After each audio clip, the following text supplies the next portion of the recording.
What are your best examples of people exhibiting the Dunning-Kruger effect, which is when people are too ignorant to understand why they're wrong?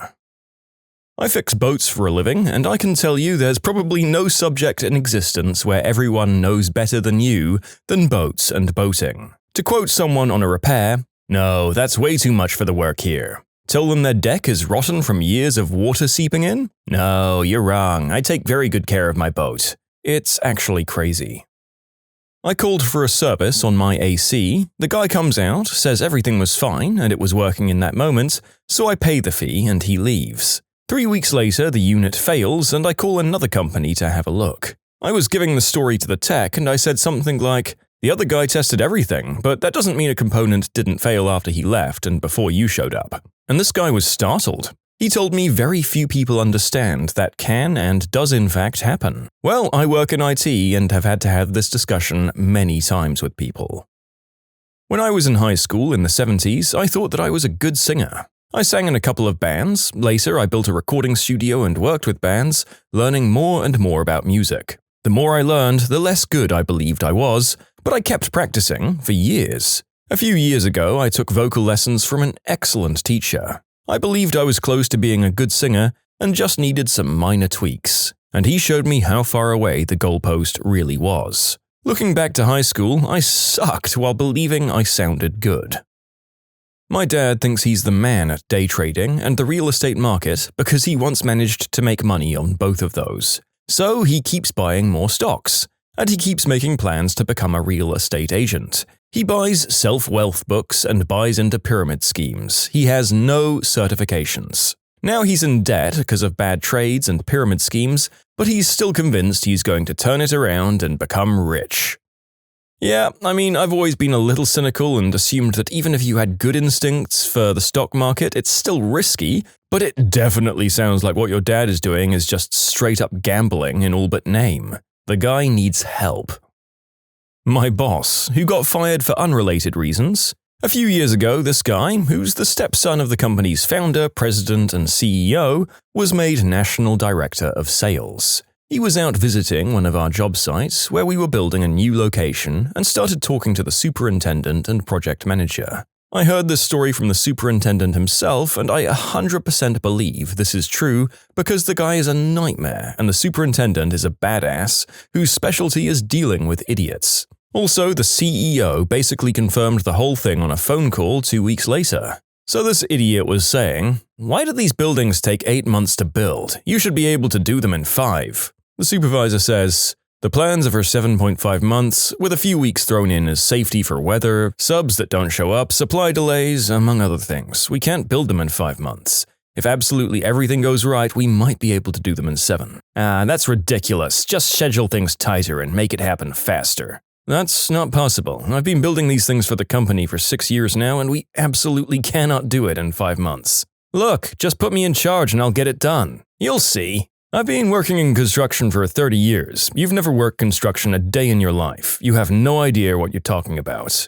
The guy at this point starts fuming, screaming, and making a complete butt out of himself. "How dare you say that to me? You have no idea. What gives you the right?" "Because it's true. Now get off my job site before I call the cops." Obviously, dimwit boss went crying to his daddy almost immediately. Luckily, his stepdad is actually smart and level-headed. Apparently, the conversation went something like this. "The superintendent said I have no idea what I'm talking about because I've never worked construction and he threatened to call the cops on me if I didn't leave the job site." And the CEO answered, "Well, he's right. You haven't even swung a hammer before. And what were you doing there anyway?"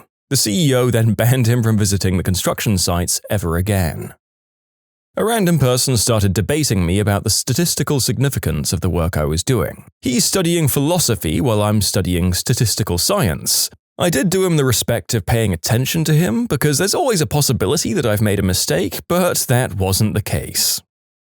I work for a financial institution, so I have too many examples to count. Mostly people that try to argue math when it's done by our system automatically. Both my brother-in-law and his now ex-wife. He thinks he's going to retire in 10 years. He's in his 20s without a degree. Even billionaire tech startup geniuses don't retire 10 years after their 20s. She can't figure out how people know so much about the shenanigans she's pulling with her custody agreements. denying my brother-in-law time with his child, among other things. She thinks she's blocked everyone in the family on everything, but then she lets strangers add her on Instagram all the time and she publicizes her wrongdoings there.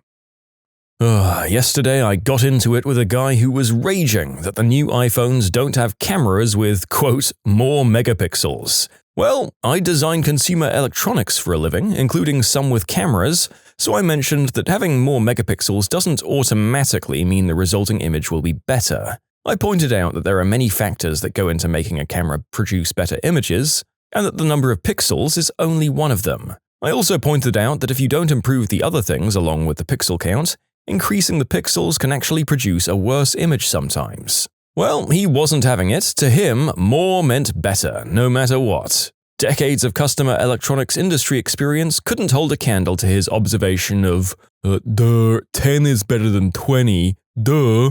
Unfortunately, most people don't want to learn anything from anyone who might be aware that they're sharing new information. I got lucky sometime in my teens when I realized that anyone who is accurately correcting me is giving me the gift of replacing something incorrect in my thoughts with something that is correct.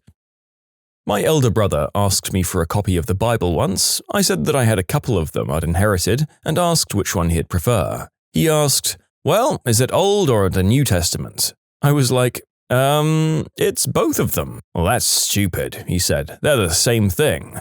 He said this very confidently. It turned out he thought the New Testament was just the Old Testament in updated language, like reading Beowulf in modern English, and it was surprisingly hard to convince him that he was wrong. He was so confident about this ridiculous statement that remembering it makes me laugh to this day.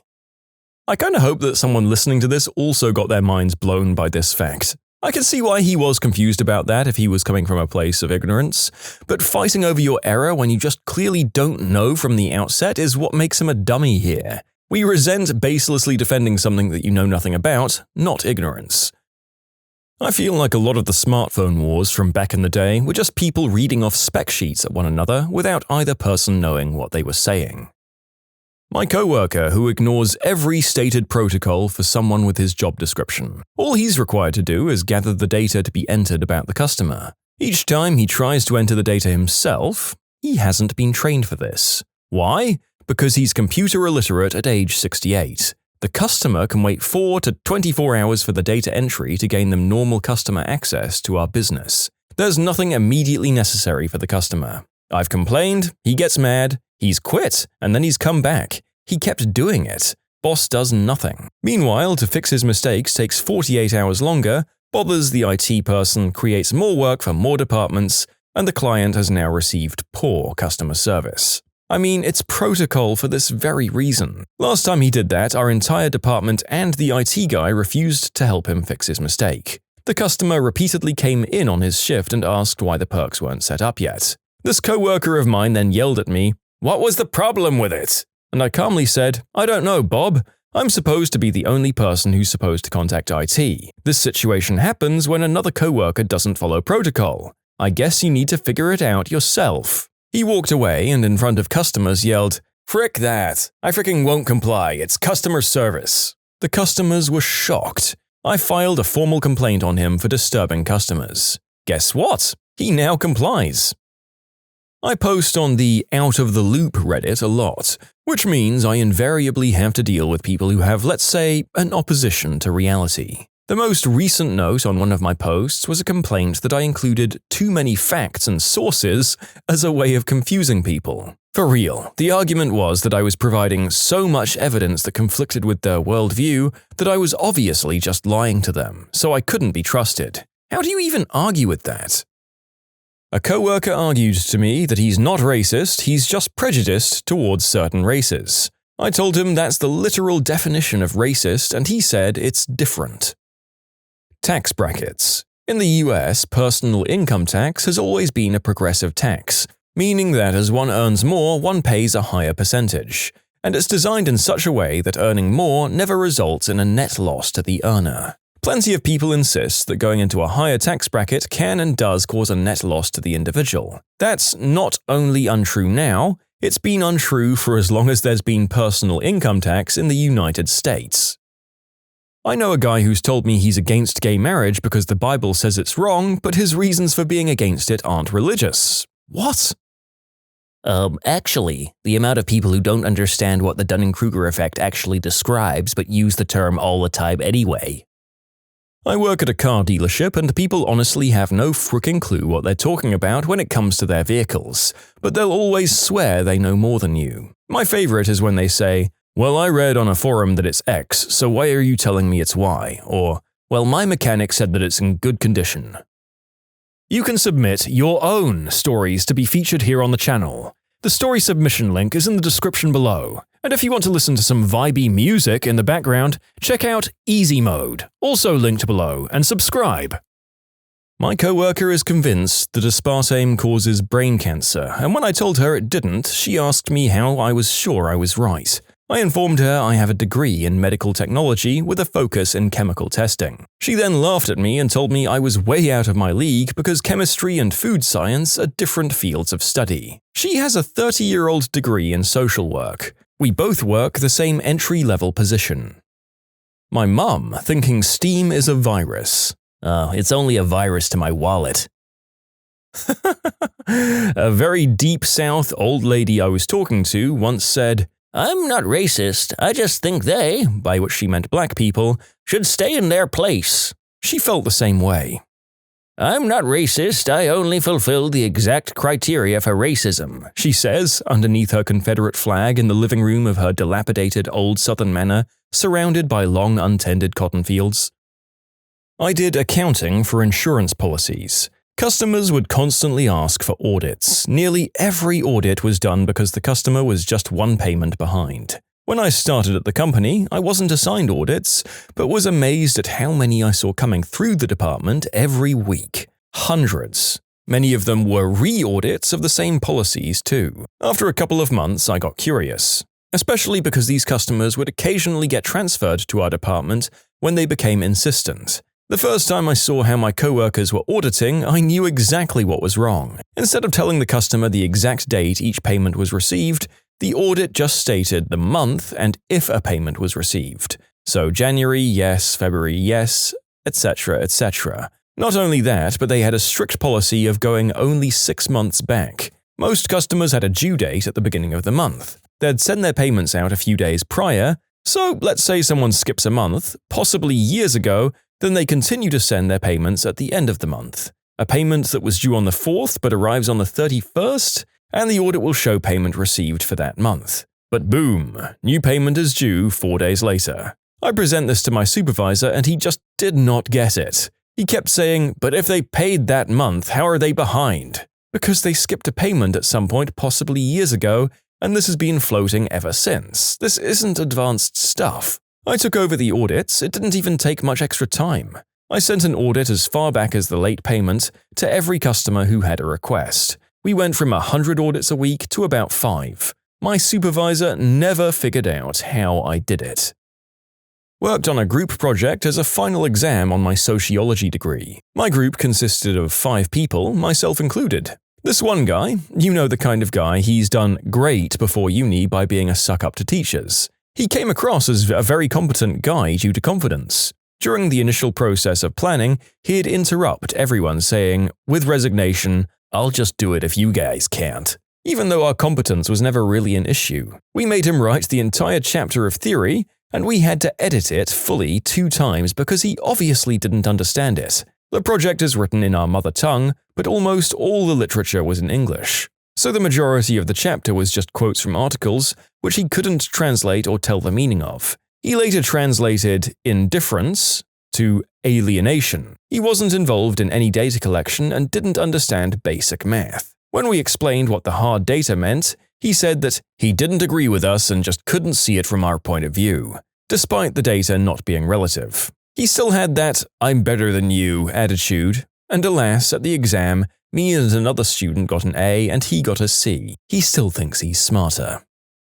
My dad absolutely refuses to acknowledge that Finland exists. Even when I show a map to him and show him Finland, he'll adamantly deny it exists. So I work on a service desk and it's just everyone, really. Saying everyone else is wrong except for you might just be the best unintended example of the Dunning-Kruger effect. This one guy, who's a climate change denier, got into an argument about it with my friend. He ended up saying, "Wow, look at you, you got all liberal. You'll believe anything you read on the internet now, huh?" Please note that my friend was an environmental science major in college. Yeah, my dad told me no hurricanes hit the US for 18 years before Katrina. When I showed him Wikipedia has maps of every hurricane to hit the US since the 1880s, it's pretty cool, he told me he doesn't care what evidence I found on the internet. He shut up when I reminded him we were in Florida for a hurricane in 2002. I know a guy that keeps saying he wants a house that's done, as in well-kept, in great condition, and with some property. He makes $11 an hour and has 3 kids. He won't apply for another job. He keeps renting. All anti-vaxxers and racists I've ever met or heard about are prime examples of the Dunning-Kruger effect. I'm a Mexican girl now working in a tattoo studio as an apprentice. I get to use the place and practice. In exchange, I have to clean it and help with clients. Also, they pay me like $40 a week, and there's this tradition where an apprentice starts in a studio and they have to learn from someone else. Now, the thing is that they've got a lot of trash that shouldn't be on the floor. I'm talking used gloves, used towels, even pieces of metal from piercings and needles. This is contamination and dangerous as frick. In the moment you start a tattoo, you've got to be as clean as possible. At least that's what I thought. So I kindly asked them to throw the biotrash in the trash can, and they took it badly. Since you're the apprentice, you've got to deal with that stuff. And I'm like, can we take a moment to understand that it's not hard to throw some dangerous material where it belongs? I know they're just teasing me, but heck, these aren't Kleenexes, they're towels with blood on the damn floor. Comments 2 through 4 in any video game sub on patch day. As a Helldivers player, I feel this in my soul. Some people really just hate change, and it's baffling to imagine getting that angry about nerfs and balances. I don't think the internet will like this, but an analyst of China named Gordon Chang. He wrote a book called The Coming Collapse of China, in which he explained why China would fall within 5 to 10 years. The book was published in 2001. Shout out to all my colleagues who spent a day training on SQL and Excel and think that they're somehow data engineers. My old roommate talking about how the world was only 6,000 years old and the dinosaurs were wiped out by the Great Flood. I brought up carbon dating and she said it was a myth created by the devil to lead people away from the truth. Remember that episode of Futurama where Leela goes back to that orphanarium and she's like a legit space captain and has good friends and is doing pretty darn great, and she's proud of herself? Meanwhile, all the other people at the reunion are like degenerates and addicts and homeless and crap, but when she tries telling them about her success, they just patronize her and are like, "Oh, that's so good for you. You should be really proud of everything considering you only have one eye." That's how my family treats me, except I have both eyes. To all my peers and myself, I'm successful, but anytime I cross paths with my mum's sisters and brothers and all their offspring, they just patronize me and talk down to me, even though by all rights they have no leg to stand on. They're just miserable people. Jail time, addictions, kids that they didn't want and can't afford, all living in squalor, but apparently because I don't go to church, I'm a moron, and if something happens to me, it's luck. Or someone feeling sorry for me and that's why I get opportunities, out of pity. The whole thing is bananas. I once had someone explain to me that Superman could be the Man of Steel, but Supergirl couldn't be the Woman of Steel because a uterus couldn't be made of steel, so she wouldn't be able to carry children. I tried explaining that the uterus in Supergirl's body would have the same cell and tissue structure as the organs in Superman's body, but to no avail. From anyone else, I would have assumed that this was an anti-feminist comment, but from this guy, it was just a pure lack of understanding of how the human or superhuman body works. There are professional athletes who are experts in off-season sports moves. This summer, Antonio Brown was convinced he was one of those guys. I'm pretty sure Antonio Brown still thinks he's one of those guys. Antonio Brown is not one of those guys. My brother-in-law tried to convince others that coal was the most beneficial to the environment.